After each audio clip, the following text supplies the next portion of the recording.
Hello, good evening everyone, and welcome back to Ranga's Marriage Part 2.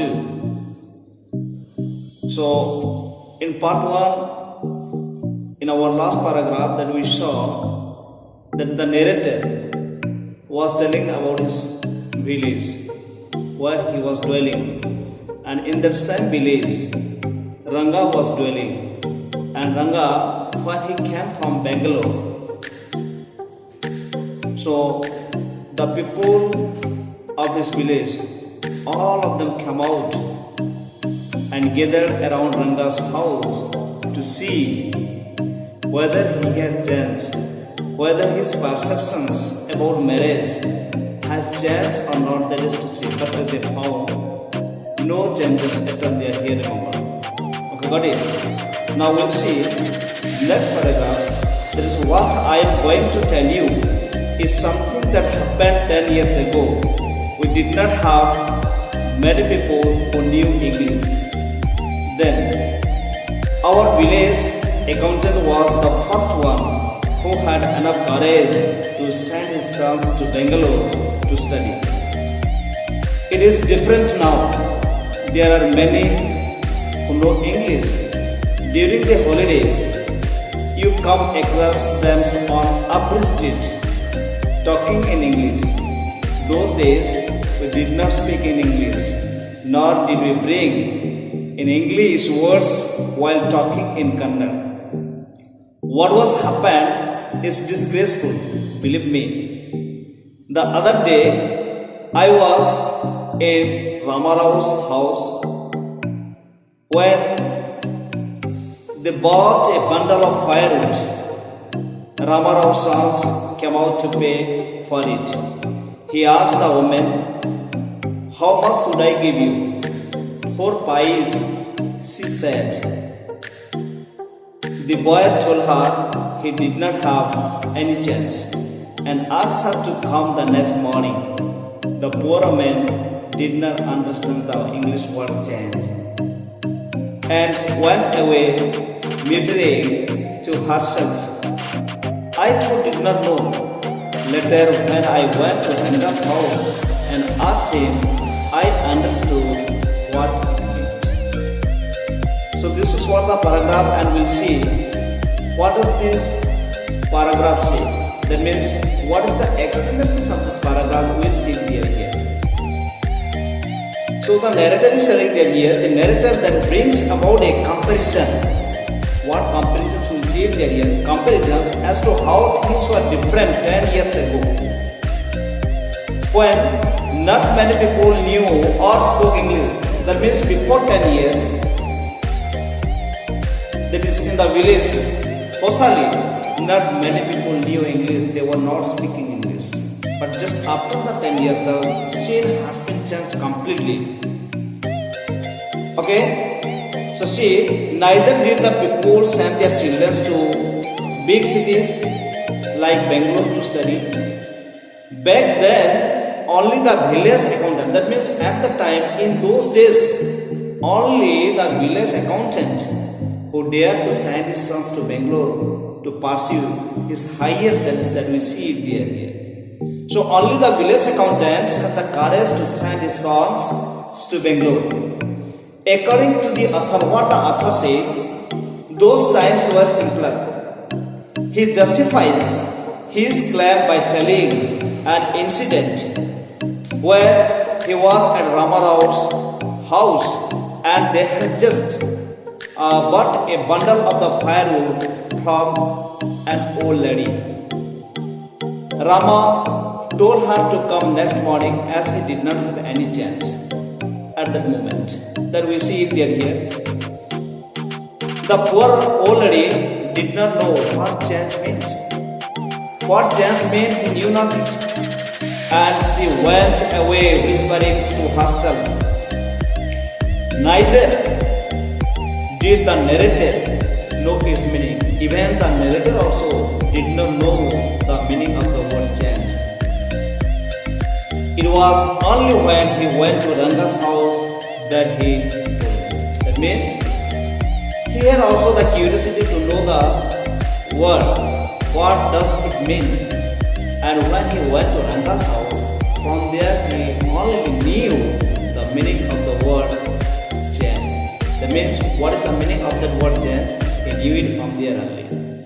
So this is what the narrator compares here.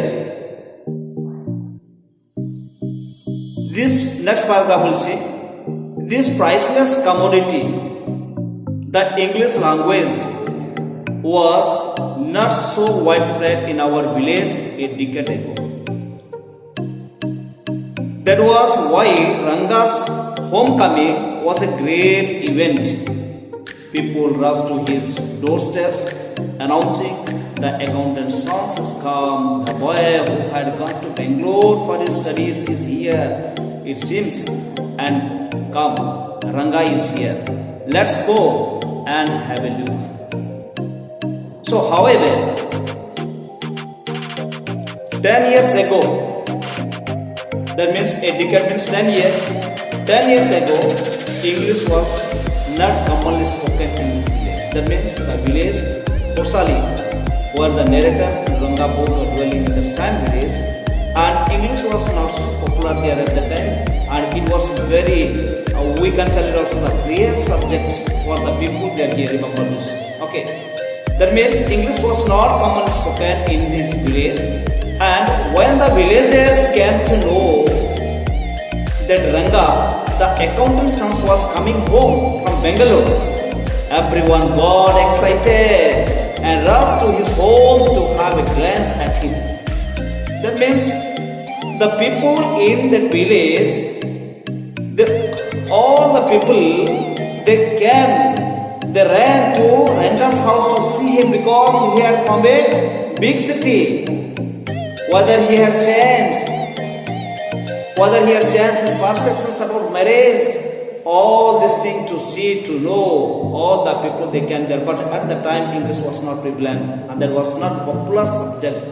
There is a language in that village there here, remember. That means English was not commonly spoken in that village there. Even that we see in the previous paragraph, that the narrator himself also knew not the meaning of the word change. Okay, now what happened, you see? So see, the accountant's son was coming home from the Bangalore. Everyone got excited and rushed to his homes to have a glance at him. Now we shall see next paragraph. See here, attracted by the crowd, I too went and stood in the courtyard and asked, why have all these people come? There is no performing monkey here. A boy, a fellow without any brains, said loud enough for everyone to hear. What are you doing here then? A youngster, immature and without any manners, thinking that all these things were now of the past, I can't wait. What does mean by this paragraph? We'll see it here. See, that means fascinated by all the crowd. Even you see, the narrator is also fascinated.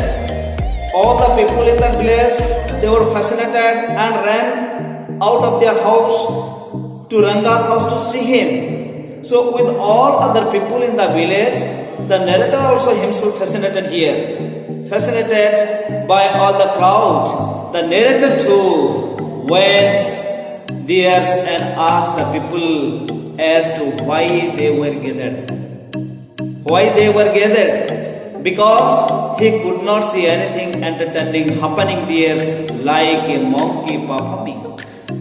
A boy without brains shouted loud enough for everyone to hear, and in a rude way, the narrator called him immature.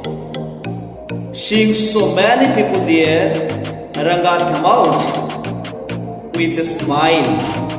Ranga came out with smiles on his face. Had we all gone inside, the place would have turned into what the people call the black hole of Calcutta. Thank God it did not.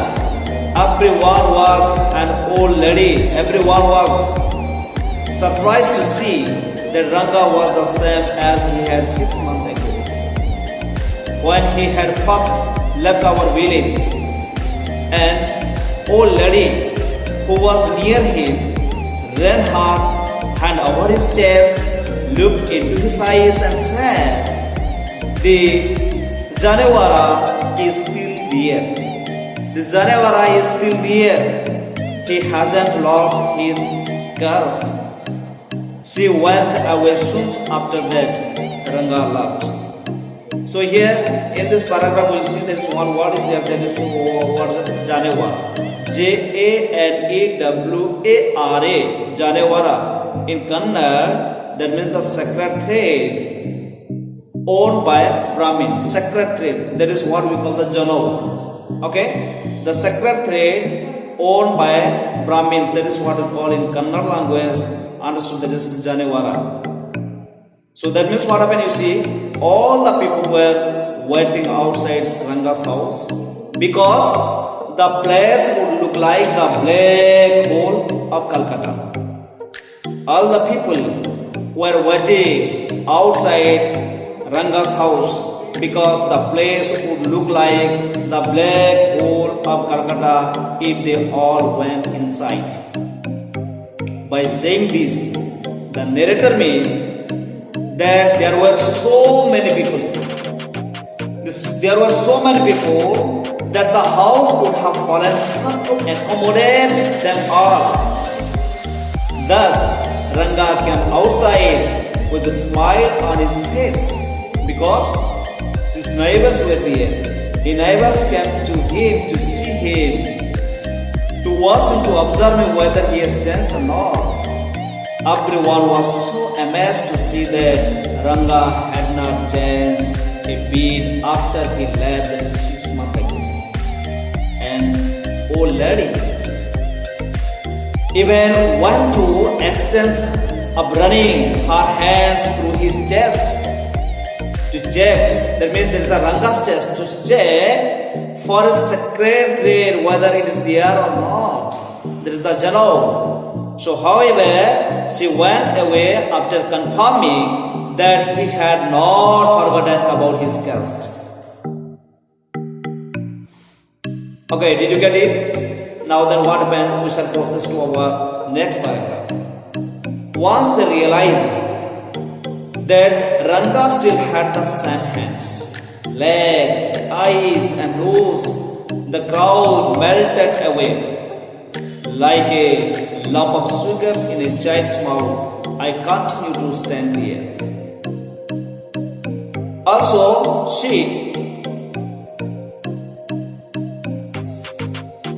so that after everyone had gone, I asked, "How are you, Rangappa? Is everything well with you?" It was only then that Ranga noticed me. He came near me and did a namaskar, respectfully saying, "I am all right with your blessing." So see, then what happened in this paragraph that we shall read here, understood? So see, once the villagers realized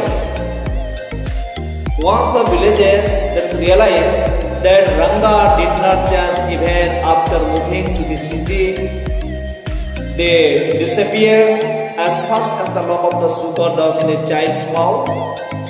Okay, the narrator waited till the crowd cleared. That means the narrator was waiting there till the end to have a talk with Ranga, whether he has changed in his words or not, to see. Okay, then what happened? And asked him about his well-being. Ranga noticed him and replied with full respect in a traditional way.